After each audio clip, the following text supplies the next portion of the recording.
আসসালামু আলাইকুম, welcome to my channel creations by Trisha. প্রিয় ভিউয়ার্স, আজকে আমি আপনাদের সঙ্গে অত্যন্ত গুরুত্বপূর্ণ একটি কন্টেন্ট শেয়ার করতে যাচ্ছি। সেটি হচ্ছে 6 মাসের পরবর্তী সময় থেকে মানে 7 মাস থেকে 3 বছর বয়সী বাচ্চাদের সঠিক নিয়মে খিচুড়ি রান্নার একটি পদ্ধতি।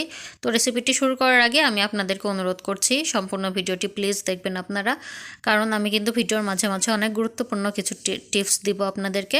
তো আমি খিচুড়িটি সম্পূর্ণই আমার ডক্টরের সাজেশন অনুযায়ী তৈরি করছি। আমার বাচ্চার এখন 16 মাস চলছে।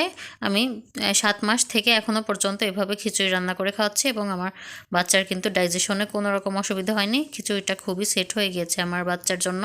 তো আমি আপনাদের জন্য এই রেসিপিটি শেয়ার করছি। তো আপনারা দেখতেই পাচ্ছেন খিচুড়িটা কিন্তু আমি খুব পাতলা করিনি, কিন্তু একটু নরম করে রান্না করেছি। এখানে আমি বাঁধাকপি নিয়েছি এবং কাঁচামরিচ মাঝখান থেকে একটু ডোম দিয়ে নিয়েছি, কারণ এভাবে ডোম করে দিলে কিন্তু ঝালটা খুব বের হয় না, কিন্তু বাচ্চার ঝাল খাওয়ার অভ্যাস একটু গড়ে ওঠে। পেঁয়াজ কুচি নিয়েছি, রসুন কোয়া নিয়েছি কয়েকটি এবং আলু নিয়েছি। আর এখানে মুগ ডাল নিয়েছি, আমি মুগ ডাল নিয়েছি চালের 3 ভাগের 1 ভাগ। তখন চাল এবং ডালটা আমি ভালোভাবে ধুয়ে প্রেসার কুকারের মধ্যে দিয়ে দিব এবং সাথে সবজিগুলোও একসাথে ধুয়ে দিয়ে দিব। তো 2 বছরের কম বয়সী বাচ্চাদের কিন্তু অনেকগুলো সবজি দিয়ে খিচুড়ি খাওয়ানোর কোনো নিয়ম নেই, কারণ সবজি অনেকগুলো দিলে কোনটা বাচ্চার ডাইজেশনে অসুবিধা হবে, কোনটাতে অ্যালার্জি থাকবে এটি আপনি বুঝতে পারবেন না। সেজন্য একটা সবজি এবং সাথে আলু দিয়ে খিচুড়িটা আমি রান্না করছি। ডক্টরও কিন্তু এভাবে রান্না করতে বলেন। এখানে আমি একটু হলুদ আর একটু লবণ দিয়ে দিলাম। লবণ আমি একটু দিচ্ছি কারণ তাহলে লবণ না দিলে ওর কিন্তু টেস্ট লাগবে না। আর এখানে সয়াবিন তেল দিয়ে দিলাম।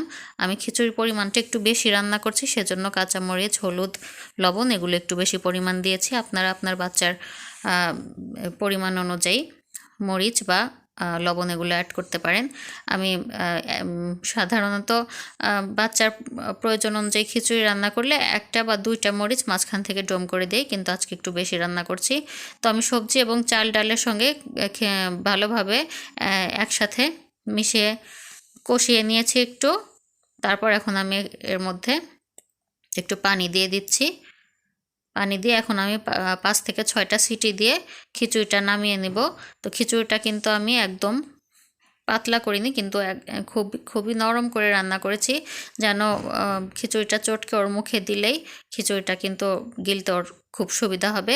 আর বাচ্চার খাবার কিন্তু একদম মানে খুব ব্লেন্ড করে খাওয়ানোর নিয়ম নেই। চামচ কাত করলে 45 ডিগ্রি কোণ করে থাকবে। এভাবে আপনারা বাচ্চাকে খিচুড়ি বা যে কোনো তরল খাবার খাওয়াবেন। তো আশা করছি আপনাদের খিচুড়ি রান্নার ভিডিওটি ভালো লেগেছে এবং রেসিপিটা অবশ্যই আপনাদের উপকারে আসবে। আপনারা আপনাদের বাচ্চাকে এভাবে খিচুড়ি রান্না করে খাওয়াবেন এবং আমার খিচুড়ি রেসিপিটি কেমন লাগলো আমাকে জানাবেন। ভালো লাগলে আমার ভিডিওটিকে লাইক দিয়ে একটি চ্যানেলটিকে সাবস্ক্রাইব করার অনুরোধ রইল এবং কোনো গুরুত্বপূর্ণ কোনো টিপস আপনাদের জানার প্রয়োজন হলে অবশ্যই কমেন্টে আমাকে জানাবেন। পরবর্তী ভিডিও দেখার আমন্ত্রণ জানিয়ে আজকে এখানে বিদায় নিচ্ছি। ধন্যবাদ সবাইকে আমার ভিডিওটি দেখার জন্য। আল্লাহ হাফেজ।